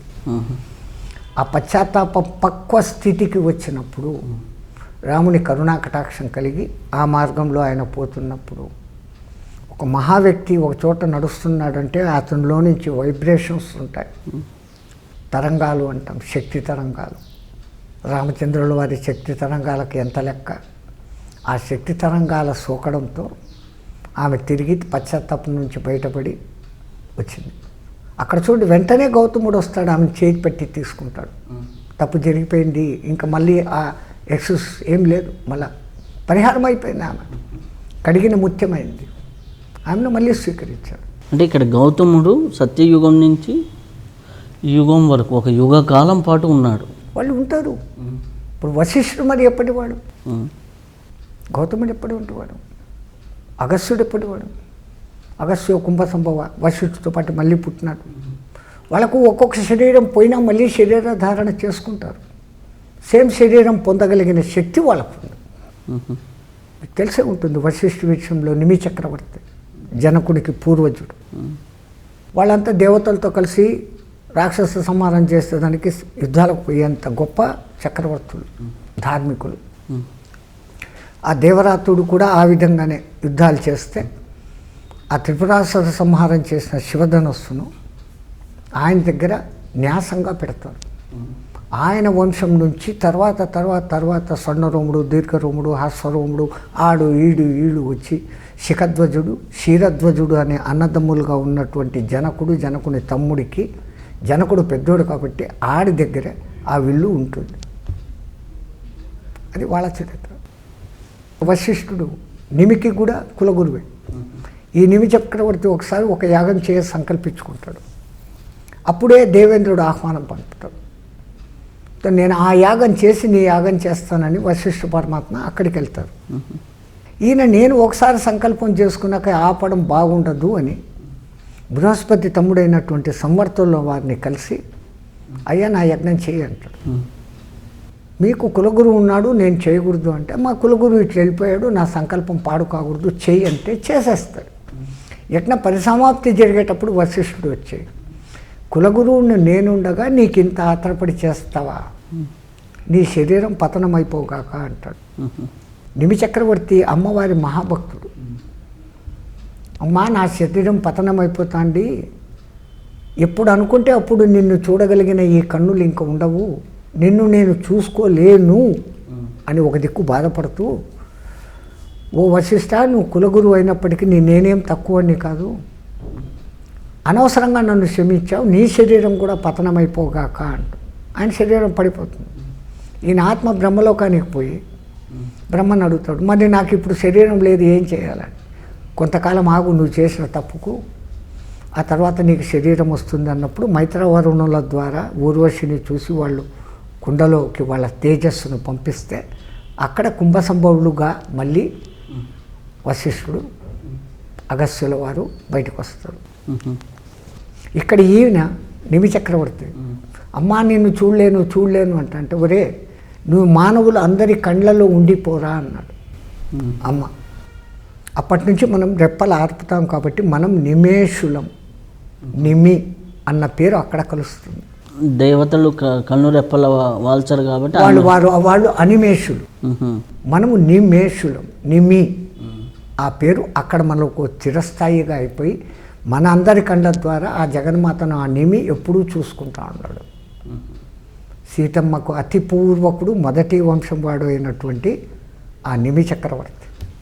ఇప్పుడు జనకుణ్ణి అందరూ కూడా జనక మహారాజుని ఎంతో జ్ఞాని అని, పరశురాముడు కూడా సంహరించకుండా జనకుడు రాజ్యంలోకి వెళ్ళినప్పుడు పరశురాముడు కూడా సంహరించాడు, దండం పెట్టి వెళ్ళిపోతాడు. అట్లాంటి గొప్పతనం జనకుల్లో ఏముందంటారు? మీకు తెలిసిన కథే, చాలామందికి తెలిసి ఉంటుంది. ఇదే అనుమానం ఒకళ్ళకి వచ్చింది. ఒక రాజు ఇంతటి ఋషి జ్ఞాని అని అందరు అంటారే, మేమంతా వందల తపస్సులు చేశాం, మాలో కూడా ఒక్కొక్కప్పుడు శాంతత లేకుండా పోతుంది. ఒక ఋషి, ముని, దేవర్షి, బ్రహ్మర్షి, రాజర్షి అనే పేర్లతో పిలుస్తారు, ఈయనకి ఇంతటిది ఎట్లా వచ్చింది అని ఒకసారి సభలోకి వస్తాడు. ఈయన రావడం చూసే ఈయన ఉద్దేశం ఏంటో జనకుడు కనుక్కుంటాడు. కావలసి కల్లా వాంటెడ్లీ, ఒరే ఈ రాచరిక కార్యాలతో అలసిపోయినాను, కాస్త నృత్య ప్రదర్శన పెట్టండి అంటాడు. ఆడవాళ్ళ డ్యాన్సులు అన్నీ చూస్తుంటే ఈయనకి ఇక్కడ మండిపోతూ ఉంటుంది. ఎవడో వాడి జనకుడు ఇంత జ్ఞాని అన్నట్టు అంటున్నాడు, ఆడవాళ్ళ డ్యాన్సులు చూస్తున్నాడు. అది అయిపోయిన తర్వాత నేరస్తులను ప్రవేశపెట్టండి అనేసి వానికి ఆ శిక్ష, వీనికి ఈ శిక్ష అంటాడు. ఈయనకు శాంతము లేదు, ప్రేమ లేదు, అభిమానం లేదు, జనకుడిని జ్ఞాని అంటారే అనికి ఇంకా కోపం తట్టుకోలేక, ఎవడరా నిన్ను జ్ఞాని అనింది, అసలు విదేహుడు అని నీకు పేరు, దేహ భావన లేనివాడు అని అంటారే, ఈ దేహంతో ఉండి నువ్వు ఇన్ని చేస్తాండవు, మధురమైన పదార్థాలు తాగుతాండవు, సంగీతాలు చూస్తాండవు, శిక్షలు వేస్తాండవు అని కోపగించుకుంటే, రాజును నన్ను సభలో ఈ మాటలు అంటావా, ఈయన తీసుకుని వచ్చి జైల్లో వేసేసి వారం తర్వాత ఉరి తీయండిరా అంటాడు. ఆయన తీసుకుపోయి జైల్లో వేసేస్తాడు. జైలు అధికారులకు ఈయన చెప్తాడు, వానికి ఈ వారం రోజులు షడ్రసోపతమైన భోజనాలు పెట్టండి, 3 పూట్ల రాచమర్యాదలతో రాచభోజనాలు ఆయన దగ్గరికి వస్తూ ఉంటాయి. 7వ రోజు ఇంకా ఉరి తీసే రోజు జనకుడు ఆ చెరసాల దగ్గరికి పోతాడు. ఏమయ్యా ఈ వారం రోజులు తిండి సహించిందా, మేము తినే తిండి నీకు పంపాము. ఎక్కడ తిండి మహాప్రభు, నా కళ్ళకి ఎంతసేపు ఉరితాడే కనపడుతుంది అని అంటాడు. అయ్యా నాకు కూడా ఆ సింహాసనం మీద కూర్చున్నంతసేపే ఆ రాజధర్మాన్ని నేను పాటిస్తాను, నేను ఇంకా ఏ విషయవాసనలకు అంటకుండా ఉంటాను, కాబట్టి నన్ను విదేహుడు అంటారు. నాలో దేహభావన ఎప్పట్లేదు, ఈ దేహం నశించిపోయేది నా సంగతి పూర్తిగా బాగా తెలుసు, నేను ఆత్మస్వరూపంగా నిత్యుడును అన్న సంగతి నాకు తెలుసు, కాబట్టి నేను ఆ బ్రహ్మీ భావనతోనే నిత్యం ఉంటాను, బ్రహ్మ ముందు చరిస్తూ ఉంటాను, కాబట్టి నన్ను కొంతమంది జ్ఞాని అంటారయ్యా. నీ తప్పు తెలుసుకో. వెంటనే ఒక మనిషిని చూసి ఒక జడ్జిమెంట్కి ఎప్పటికీ రాకూడదు మనం. ఆ నీతి ఆ రామాయణంలో అట్లాంటి కథల ద్వారా మనకు తెలిసి వస్తాయి. ఇంకా ప్రముఖ పాత్ర అయినటువంటి రావణుని గురించి కూడా ఆయనకు ఒక పూర్వజన్మ వృత్తాంతాలు 2-3 ఉన్నాయి. రావణుడికి రావణ కుంభకర్ణ విభీషణుల విషయంలో ఒకటి మీకు అందరికీ తెలిసిన జయ విజయుల కథ, రెండవది నారద గర్వభంగము, మూడవది ప్రతాపసేనుడు అనే రాజు, హరిమర్దనుడు అనే ఆయన తమ్ముడు, ధర్మవర్తి అనే వాళ్ళ మంత్రి. ఈ 3 రకాల కథలు, 4 కథలు ఉంటాయి. ఒకటి జయ విజయుల కథ అందరికీ తెలిసిందే. సనక సనందనాథులు విష్ణు దర్శనార్థమైపోతే వాళ్ళని ఆటంకపరిచినప్పుడు 7 మానవ జన్మలు ఎత్తండి అంటాడు. అసలు మీరు మనుషులైపోండి, మానవ బుద్ధులు పోలేదు. మీరు మానవుడు ఒక్కడే గొప్పవాడేవుడు తక్కువడేవుడు అని చూడకుండా నా నోటికి వచ్చింది మాట్లాడతారు, మమ్మల్ని ఆటంకపరిచారు, మీరు మనుష్య జన్మలు ఎత్తండి అంటాడు. అప్పుడు శ్రీమన్నారాయణుని వాళ్ళు వేడుకున్నప్పుడు ఆ మానవ శ్రీమన్నారాయణుడు వచ్చి ఆ శాపాన్ని కొద్దిగా మరల్చి, నా భక్తులుగా 7 జన్మలు ఉంటారా, నాకు శత్రువులుగా 4 జన్మలు ఉంటారా, ఆ విధంతో 4 జన్మలు ఎత్తినాక మీ ఇది తీరుతుంది అని అంటాడు. అయ్యా నీతో భక్తులుగా 7 జన్మలు ఎందుకు గడపడము, శత్రువులుగానే 4 జన్మలు ఉంటాంలే అని వాళ్ళు అనుకున్నప్పుడు వాళ్ళు హిరణ్యకశిప హిరణ్యాక్షులుగా 1 జన్మ, రావణ కుంభకర్ణులుగా 1, ఆ తర్వాత శిశుపాల దంతవక్రులుగా ఆ జన్మలు ఎత్తాల్సి వస్తుంది. అది ఎత్తారు. అది రావణ కుంభకర్ణులకు 1 జన్మ కారణం. ఒకసారి నారదుడికి గర్వం ఎక్కి ఆయనకు కూడా పెళ్లి చేసుకోవాలని కోరిక కలిగినప్పుడు శ్రీమన్నారాయణుడు ఆయన ఈ మాయను పోగొట్టాలా అని మాయ సృష్టించి ఒక రాజకూతురి స్వయంవరం అని పెట్టినప్పుడు ఈ నారదుడు ఆ పట్టణాన్ని చూసి ఆ రాజకుమారిని చూసి నేనే పెళ్లి చేసుకోవాలా దీన్ని అనుకొని విష్ణు మాయలో పడి విష్ణు దగ్గరికే వచ్చి నా రూపాన్ని అత్యంత సుందరంగా మార్చు, నీ అంతటి సుందరంగా మార్చు అంటాడు. అయ్యా నాకు అనేక మైళ్ళు ఉన్నాయి, ఏ పేరు గల మూర్తిగా నిన్ను మార్చాలా అంట. అన్ని అసౌకర్య అందాలను హరింపచేసే నీ హరి రూపం నాకి అన్నాడు. ఈ హరి అంటే కపి అనే ఇంకొక అర్థం కూడా ఉంది. తదాస్తు అన్నాడు ఆయన. నారదుల వారికి కపి రూపం వచ్చింది. ఆ మాయా స్వయంవరం మాయా రాకుమారి ఉన్న మంటపాన్లోకి పోయి కూర్చున్నాడు. ఈయనకు ఇరుపక్కల 2 రాజకుమారులు ఉన్నారు. వాళ్ళిద్దరూ అంటారు, ఈ కోతిముఖం కూడా వీడికి వచ్చిందా అని. నన్ను కోతిముఖం అంటారా, మీరు రాక్షసులుగా జన్మించండి, ఈ కోతి కారణంగానే మీ వధ జరుగుతుంది అని శాపం ఇస్తాడు. వాళ్ళిద్దరే రావణం అంటుంది, ఇది కుంభకర్ణులుగా పుట్టినారని ఇంకో కథ. వాళ్ళ కథలకు ఇంకా మూల కారణమైన ఇంకో కథ. ఒకానొక కాలంలో రామచంద్రుల వారి జననానికి ఎంతో పూర్వం కేకయ్య రాజ్యాన్ని ప్రతాపసేనుడు అనే రాజు, ఆయన తమ్ముడు హరిమర్దనుడు అనే వాళ్ళు పరిపాలించేవాళ్ళు. వాళ్ళకు ధర్మవర్తి అనే ఒక మంత్రి ఉండేవాడు. ఆయన చెప్తున్న గైడెన్స్లో వీళ్ళిద్దరు రాజుగారు చాలా బ్రహ్మాండంగా పరిపాలన చేసేవాడు.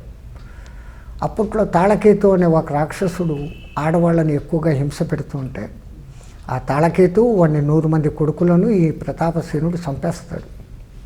ఆ తాళకేతుకు ఒక తమ్ముడు ఉంటాడు, పాతాళకేతు. మా అన్ననే చంపాడు, వీడిని డైరెక్ట్గా చంపలేము, యుక్తిగా చంపాలా అనుకుంటాడు. ఎప్పుడు అవకాశం దొరుకుతుందా అని ఎదురు చూస్తుంటాడు. ఈ ప్రతాపసేనుడు అనేక రాజ్యాలను ఓడిస్తూ పోయినప్పుడు ఆయన చేత ఓడింపబడినటువంటి అతనుడు అనబడేటువంటి ఒక రాజు, ఆయన కూడా అడవుల్లో పోయి తపస్సు చేసుకుంటూ ఉంటాడు. అవకాశం కోసం చూస్తుంటాడు, ఎప్పుడెప్పుడు వీడిని మనం పతనం చేస్తామా అని. ఈ ప్రతాపసేనుడు ఒకసారి అట్లా వేటకు పోయి దారి తప్పిపోయి ఈ దొంగ ముని దగ్గరికి వస్తాడు. వస్తే నాయనా ఏమి ఇట్లొచ్చావు కొనుక్కుంటాడు. వీడు నా శత్రువు, వీడినే కదా నేను పాడు చేయాలని ఇంతకాలంగా కూర్చునింది. నేను దారి తప్పి వచ్చానంటే ఆహారము తన మంత్రశక్తితో అన్నీ పుట్టించి ఇచ్చేస్తాడు. నువ్వు నాకు గురువు, నాకు మంచి జ్ఞానబోధ చేస్తాడావు, నిన్ను నేను గురువుగా స్వీకరిస్తాను అనేసి పూర్తిగా నమ్ముతాడు వాడు. సరే నీకేదైనా కోరుకుంటే తీర్చుకోండి. ఎవడు కోరకూరని కోరిక. కొన్ని యుగాల పర్యంతరము నేను నా రాజ్యాన్ని పరిపాలిస్తూ బాగా ఉండాలి, కోరకూడని కోరిక కొన్నావు. అయినా ఈడు దొంగముని కాబట్టి నీ కోరిక నేను సిద్ధింపజేస్తాను, దానికి ఒక చిన్న పని చేయాలి. నీ రాజ్యానికి నువ్వు తిరిగి వెళ్ళిపో, నా మంత్రశక్తితో నిన్ను నీ రాజ్యంలోకి చేర్పించేస్తా. 3 రోజుల పాటు రోజు 1,00,000 మంది బ్రాహ్మణులకు భోజనాలు పెట్టు. అయ్యా 1,00,000 మందికి రోజుకు భోజనాలు ఎంతమందితో వడ్డించాలంట. లేదు నా మిత్రుడు ఒకడు ఉన్నాడు, వాడు వంటవాడిగా వచ్చి పంపిస్తాడు నీకు. ఆ మిత్రుడిగా వచ్చినవాడు పాతాళకేతు. వాడిని అక్కడ వంటవాణిగా పంపిస్తాడు. ఈయన రాజగురువుగా వేషం మార్చుకొని ఆడిపోతాడు. ఈ పాతాళకేతు ఆ బ్రాహ్మణులకు పెట్టే భోజనంలో అభోజనం, అభక్షభక్షం పెడతాడు. బ్రాహ్మణున్నే చంపి అన్నంగా పెడతాడు. వాళ్ళు తింటున్న సమయంలో అశరీరవాణి పలికినట్లుగా, ఓ బ్రాహ్మణులారా, ఈ రాజు తప్పు చేస్తున్నాడు, మీకంతా బ్రాహ్మణుని వధించిన నరమాంసం పెట్టాడు ఇది. ఆ బ్రాహ్మణులందరూ కోపగించి మూకుమ్మడిగా 1 సంవత్సరం లోపల నువ్వు నీ కుటుంబము సర్వనాశనం అయిపోతుంది, చచ్చిపోయి అవతల జన్మలో కూడా మీరు రాక్షసులుగా పుట్టుదురుగాక అని శాపమిస్తాడు. బ్రాహ్మణ శాపం అంత భయంకరమైంది. వేణుని చరిత్రలో కూడా మనకు అదే వస్తుంది. సరే, ఇట్లా ఈ విధంగా వాళ్ళు ఆ తర్వాత 1 సంవత్సరం రాజ్యం చేస్తారు, చనిపోతారు. శత్రురాజులు వచ్చి యుద్ధం చేసేస్తాయి. ఆ చనిపోయిన వాళ్ళిద్దరే రావణ కుంభకర్ణులుగా పుడతారు. ఇది రావణ కుంభకర్ణుల వెనకల. ఇంకా ఇంద్రజిత్ ఒక విధంగా చెప్పాలంటే రావణుడి కన్నా శక్తివంతమైనటువంటి వాడు. కారణం, ఇంకా లీలావతి జన్మ ఇవ్వబోతోంది అనుకున్న సందర్భంలో రావణాసుని భార్య మండోదరి ఇంకా బిడ్డను కనబోతుంది అనగా రావణాసుడు నవగ్రహాలను దగ్గరికి పిలిచి, నా కొడుకు జాతకము అత్యంత ఉత్కృష్టంగా ఉండే స్థానాలలో మీరు నిలబడండి అని కమాండ్ చేస్తాడు. జ్యోతిష్ శాస్త్రాన్నే కమాండ్ చేయగలిగిన శక్తి ఆ రావణాసుడికి. వాళ్ళందరినీ జయించి వాళ్ళ కింద సేవకులుగా పెట్టుకున్నాడు. ఆ విధంగా పెట్టుకోబట్టి వాళ్ళని ఆ విధంగా కమాండ్ చేసినాడు. అట్లా అతి సుముహూర్తంలో ఏ ఏ గ్రహాలు ఎక్కడెక్కడ ఉండాలనో ఆ ఉన్న స్థితిలో పుట్టినవాడు. పుట్టినప్పుడే వాని ఏడుపు మేఘగర్జనలాగా ఉంది అని వానికి మేఘనాథుడు అని పేరు పెట్టినారు. రావణాసుడికి ఇంద్రుడికి శని ఒక కాలుని అటు మార్చినప్పుడే కదా శనిని అవన్నీ అంటారు. ఎన్నో ఉన్నాయి. ఇంకా ఇవన్నీ చెప్పుకుంటూ పోతే మనకు టైం ఎక్కడికి చాలదు. ప్రతి ఒక్కొక్క చిన్న దాంట్లో కూడా. అంతటి వాడు రావణ కుంభకర్ణులు తపస్సులో కూర్చుంటారు. కూర్చున్నప్పుడు రావణాసురుడు అడగరాని వడాలని అడుగుతాడు. ఒక్క మానవులు కోతులు తప్ప అని ఆయన వరం అడుగుతాడు. ఈడు నా అంత నిర్దయుడు ఇంకోడు ఉండకుండా నాకు నిర్దయ ప్రసాదించు అని అడుగుతామనుకుంటాడు కుంభకర్ణుడు. నిర్దయ, దయ అనేది నా మనసులో ఏమాత్రం ఉండకూడదు. దయ ఉంటేనే కదా మనం ఎవరిని ఏమీ హింసించాం. దయ లేకపోతే నిర్దయుడుగా ఉంటే వాడు వాని యొక్క సుఖమే చూసుకుంటాడు. వీడు అడగదలుచుకునేది నిర్దయ. వాడు నిర్దయాన్ని అడిగినాడంటే లోకంలో ఉండేవాడికి అందరికీ వాడు దయ లేకుండా చంపేస్తాడని ఆ సరస్వతి మాత వాని నాలుకలో కొద్దిపాటి మార్పు చేసి నిర్దయ బదులు నిద్రయ అని అడిగినట్లు చెప్తారు. అప్పుడు మరి ఎప్పుడూ నిద్రపోతే ప్రమాదమని 6 నెలలు నిద్రపోరాను ఆయన. ఒక్కరోజు మేల్కొని ఆ రోజే తిను, లేకపోతే వాడు రోజు తినడం మొదలు పెడితే భూప్రపంచం అంతా కానీ 3 రోజుల్లో ఖాళీ చేసేస్తాడు, అంత తిండిపోతు. కాబట్టి వానికి అట్లాంటి వరం వచ్చింది. ఇంకా ఈ మేఘనాథుడు ఈ బ్రహ్మ ఎటువంటి వరాలు అడిగినా ఆ శ్రీమన్నారాయణుడు బ్రహ్మ వరాలకు భంగం కాకుండా ఎట్లో ఒకట మనల్ని చంపేస్తాడు. చంపకుండా తప్పించుకొని బ్రహ్మ దగ్గర వరం పొందేది ఎట్లా అని విచిత్రమైన వరం.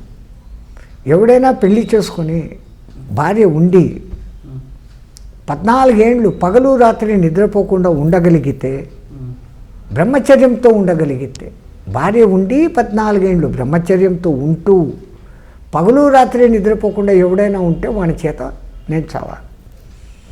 ఈ సందర్భం ఎక్కడైనా జరుగుతుందా? అందుకే లక్ష్మణస్వామి మేఘనాథుడితో యుద్ధం చేస్తూ వాడు ఇంకా నా చేతిలోనే సస్తాడు కదా ఎట్లాగూ.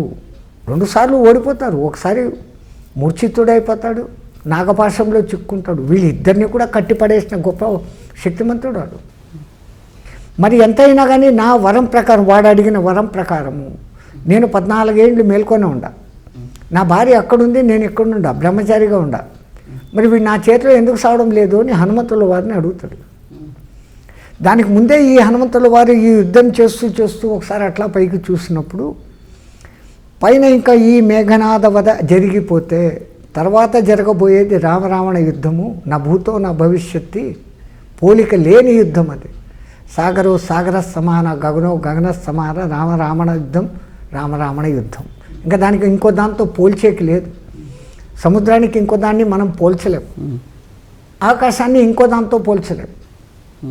అట్లా రామరావణ యుద్ధం పోల్చేకి లేదు. దాన్ని చూడాలని ఉత్సుకతగా సకల దేవతలు మునులు పైన ఆకాశంలో ఉండారంట. వాళ్ళందరికన్నా ముందు అగస్త్యుడు కాస్త నడుము మీద చేతేసుకొని టీవీగా నిలబడి ఉన్నాడంట. ఇంతటి శాంతుడు, వింధ్య పర్వతాన్ని వంచినవాడు, సముద్రాన్నే ఔపాసనగా బట్టి తాగలిగినవాడు, వాతాపిని అరిగి జీర్ణం చేసుకున్నవాడు, వింధ్యవాసిని దేవిని పూజించే మహానుభావుడు, వీనికి ఇంత గర్వం ఎందుకు అనుకున్నాడు ఆంజనేయ స్వామి. ఆయన దివ్య దృష్టికి తెలిసింది ఏమంటే, బ్రహ్మదేవుడు అయ్యా నువ్వు పోయి రాముడికి ఆదిత్య హృదయం బోధించు, ఆ ఆదిత్య హృదయం శక్తితో రావణ సంహారం జరుగుతుంది అని చెప్పి పంపించుండ. నేను ఆదిత్య హృదయం రాముడికి చెబితే కదా రావణ వధ జరిగేది. సో నేను గొప్ప, రాముడు మానవుడు అన్న దృష్టి పదంలో ఉన్నాడు ఆయన. హనుమంతుల వారు ఎంత వీర రామ భక్తులు అంటే, రాముణ్ణి ఎవరు ఏమన్నా భరించలేనివాడు. రామనామం ఎక్కడ వినపడుతుందో అక్కడికి వచ్చి ఉండేవాడు.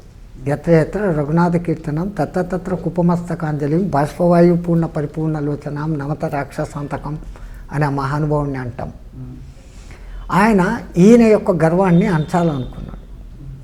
లక్ష్మణస్వామి అదే సమయంలో ఈ ప్రశ్న అడిగాడు.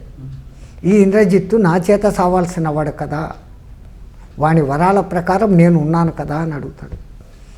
అయ్యా వీడి సచ్చినాక మళ్ళీ రామరావణ యుద్ధం జరగాల 9 రోజులు, నవరాత్రులు జరిగితే విజయదశమి అవుతుంది, మరి ఇంకా వాడికి 10 days గ్యాప్ ఉంది. మరి ఈ లోపల వీడి సచ్చేది ఎట్లయ్యా? రాముని గుణకణాలను అభిమంత్రించి ఏదైనా బాణం వేయి, దాంతో సస్తాడు అని. ఇంత బ్రహ్మాస్త్రము, బ్రహ్మదండాస్త్రము, మేరుకాస్త్రము, వరుణాస్త్రముతోనే చావనివాడు రాముడికి 1,000,000 గుణాలు, అగణిత గుణ రాముడు, ఏ గుణాలను మంత్రించమంటావు అంటాడు. అంటే ఆయన చెప్తాడు, ధర్మాత్మ సత్యసంధచ్చ రామో దశరథోర్వి పౌరుషేచ న ప్రతిద్వంది ఇతి శరం జహీ రావణిం అంటాడు. ఈ మాట చెప్పి ఈ 4 గుణాలు చెప్పు అంటాడు. లక్ష్మణస్వామి బాణానికి అభిమంత్రించడం మొదలు పెడతాడు. ధర్మాత్మ అంటాడు, బాణం కదలదు. సత్యసంధచ్చ అంటాడు, బాణం కదలదు. దశరథ పుత్రస్య అంటాడు, కదలదు. పౌరుషేచ న ప్రతిద్వంది అంటేనే బాణంలో శక్తి ప్రవేశం జరుగుతుంది. ఆ బాణాన్ని వదులుతాడు, ఇంద్రజిత్తు చచ్చిపోతాడు. అందరూ జయజయధ్వానాలు. లక్ష్మణస్వామి మట్టుకు విచారంగా కూర్చుంటాడు. హనుమంతుల వారు ఏమీ తెలియనట్లు వచ్చి, ఏమయ్యా ఇంతటి ఘనకార్యం చేసినావు, రావణాసుడు అంటే మాకు భయం లేదు, వీడితోనే మాకు భయం ఉండింది, వీడిని చంపేసి నువ్వు ఇంత విచారంగా కూర్చున్నావు ఎందుకు అంటే, నువ్వు ఇచ్చిన మంత్రాలు ఏంది, మా అన్న ధర్మాత్ముడు కాదా, మా అన్న సత్యసంధుడు కాదా, మా అన్న దశరథుని కుమారుడు కాదా, మరి ఈ మూడింటిలో శక్తి చాలనం ఎందుకు జరగలే, పౌరుషేచ న ప్రతిద్వంది అన్నప్పుడే ఎందుకు శక్తి చాలనం జరిగింది, అది నా బాధ. అంటే అబ్బా ఇంత పెద్ద విషయాలు మేము ఎక్కడ చెప్పగలము, అదిగో అన్నీ తెలిసిన మహానుభావుడు అగస్త్యుడు ఉన్నాడు, ఆయన కిందికి పిలుచు, ఆయన చెప్తాడు. ఆయన దగ్గరికి వచ్చాడు. లక్ష్మణస్వామి ఆవాహన చేశాడు, ఆయన కిందికి వచ్చాడు. ఏం నాయనా, అయ్యా ధర్మ సందేహము మీలాంటి వాళ్ళే తీర్చాలి, మా రాముడు ధర్మాత్ముడు కాదా? అగస్త్యుల వారి వ్యూ పాయింట్ ఏంటి, రాముడిని తక్కువ చేయాలి. ఎక్కడ ధర్మాత్ముడు 2 తప్పులు చేసినాడు కదా, ఒక ఆమెను చంపేసినాడు కాబట్టి ధర్మం తప్పినాడు. స్త్రీని ఎటువంటి వాడో చంపకూడదు, చంపినాడు. స్త్రీని హింసించకూడదు, ముక్కు చెవులు కొయిపించినాడు, నువ్వే కోరవచ్చును కాబట్టి రాముడు ధర్మం తప్పినాడు.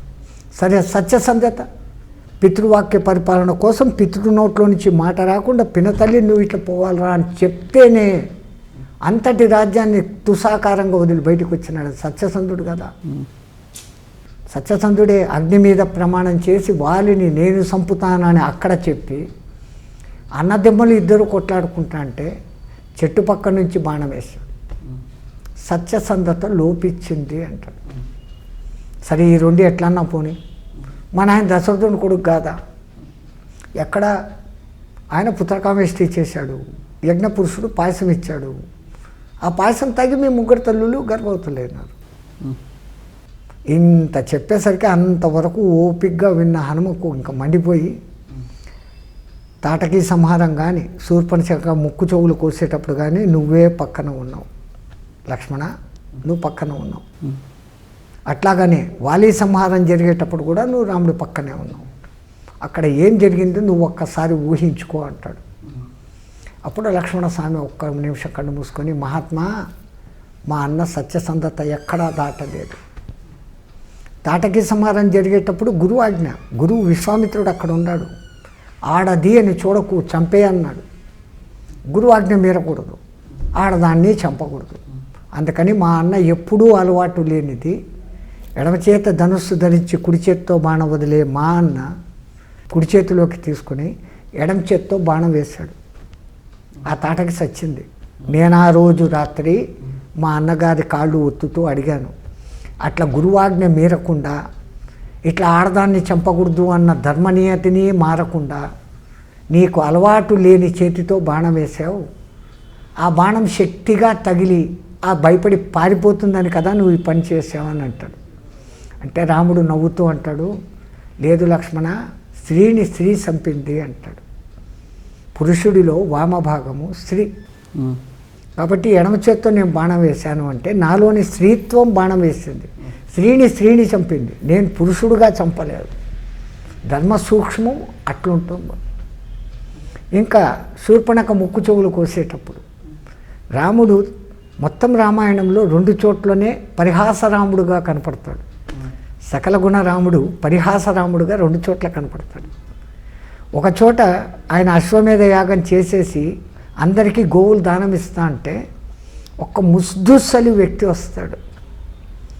వచ్చి, అయ్యా నాకు కూడా ఆవులు ఇస్తావా అంటే, వాడిని ఏదో ఆట పట్టించాలా అని, ఏదో నీ చేతికి కర్ర ఇస్తా ఉన్నాను, నువ్వు ఎంత దూరం నువ్వు కర్రని ఇసుడితే ఆ కర్ర పడినంత దూరం ఉన్న ఆవులన్నీ నీకు ఇస్తాను అంటాడు.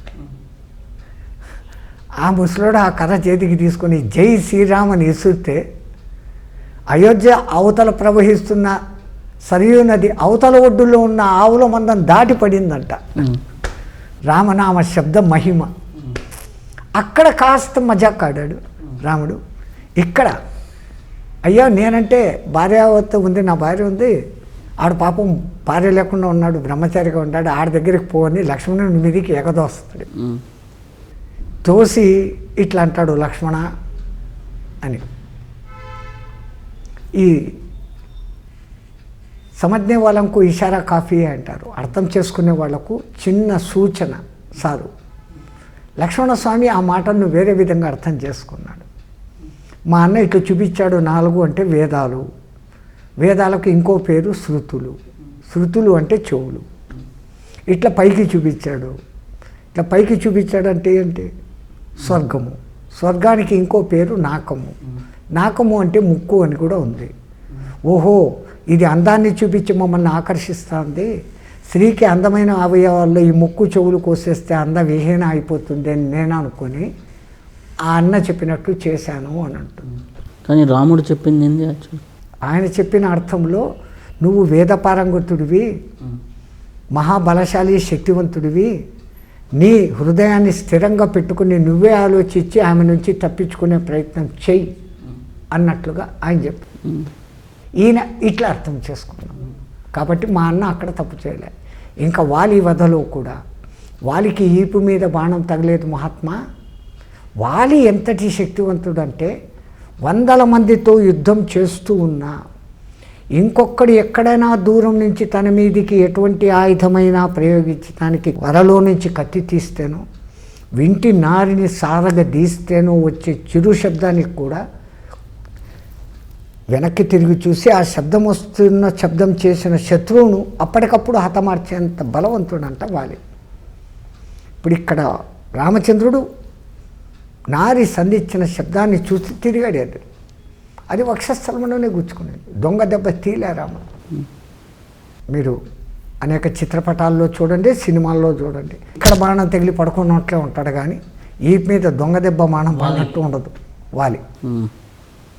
అట్లా జరిగింది. ఇంకా నాకు ఒక్క అనుమానము, నిజమే మా నాయన అశ్వమేధ యాగం చేశాడు, దాని మూలంగానే కలిగి ఉండొచ్చు అంటే అది నాకు తెలుసు. యజ్ఞపురుషుడు పాయసం ఇచ్చేటప్పుడు శ్రీమన్నారాయణుని చతుర్విధ తత్వాలను దశరథునిలో ప్రవేశపెట్టాడు. ఆయనలోకి చేరేది శుక్లశోణితమై వీర్యమై మీ తల్లి గర్భాలలో పడి ఎన్నో జన్మల పుణ్యఫలంగా మీరు పుట్టారు. అయ్యా అగస్య, సూర్యుడికి ఆదిత్య హృదయం బోధించిందే మా శ్రీమన్నారాయణుడు. ఆ శ్రీమన్నారాయణుడే సాక్షాత్ మా శ్రీరామచంద్రుడు. నువ్వు వచ్చి ఆయనకు బోధిస్తావా అని అన్నప్పుడు అగస్త్యుడు గర్వభంగమై, నాయనా హనుమ, నా బుద్ధి గడ్డి తిని ఇంత నేను అహంకరించాను, రామతత్వం కనుక్కోలేకపోయాను, నన్ను క్షమించుని పోయాడట.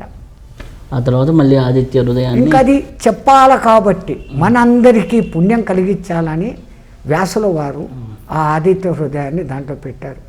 వ్యాసుల వారు ఎట్లయితే మహాభారతంలో భగవద్గీతను పెట్టారు, రామాయణంలో వాల్మీకి మహర్షి మన కోసం ఈ ఆదిత్య హృదయం పెట్టారు. తతో యుద్ధ పరిశ్రాంతం అని మొదలవుతుంది కదా, రశ్మివంతం సముద్రవంతం అని మొత్తం 30 శ్లోకాలతో ఉంటుంది. 32 శ్లోకాలతో వస్తుంది. రోజు సూర్యుని చూస్తూ దాన్ని పఠన చేస్తే మనకు ఆ 32 శ్లోకాలు చదివే దాంట్లో ఒక విచిత్రం, కరెక్ట్గా సూర్యబింబం ఇంకా రాగబోతుంది అన్నప్పుడు మీరు కూర్చొని చదవండి. ఈ 32 శ్లోకాలు పూర్తి అయ్యేసరికి సరిగ్గా సూర్యబింబం సంపూర్ణంగా మనకు సూర్య భగవాను దర్శనం అవుతుంది. ఆ తొలి కిరణాలు మన శరీరాన్ని తాకుతాయి. మన ఒంట్లో ఎన్నో ఆరోగ్యకరమైన మార్పులు ఆ అల్ట్రావైలెట్, ఇంట్రారెడ్ అనే అదృశ్య కిరణాలు అనుభవం ఒళ్ళును ఆరోగ్యం చేస్తాయి. అందుకని ఆదిత్య హృదయం చదవండో అంటాం. జై శ్రీరామ్. థ్యాంక్ యూ స్వామీజీ. అనేక విషయాలు, అనేక రామాయణంలోని మర్మాల్ని ఒకసారి మనం చర్చించుకున్నాం. మరొక్కసారి రామాయణం ఇంకా మొదలే కాలేదు. ఆ మొదలైన తర్వాత రామాయణంలో అనేక విషయాల గురించి మళ్ళీ చర్చించుకుందాం. Thank you very much. జై శ్రీరామచంద్రజీకి జై.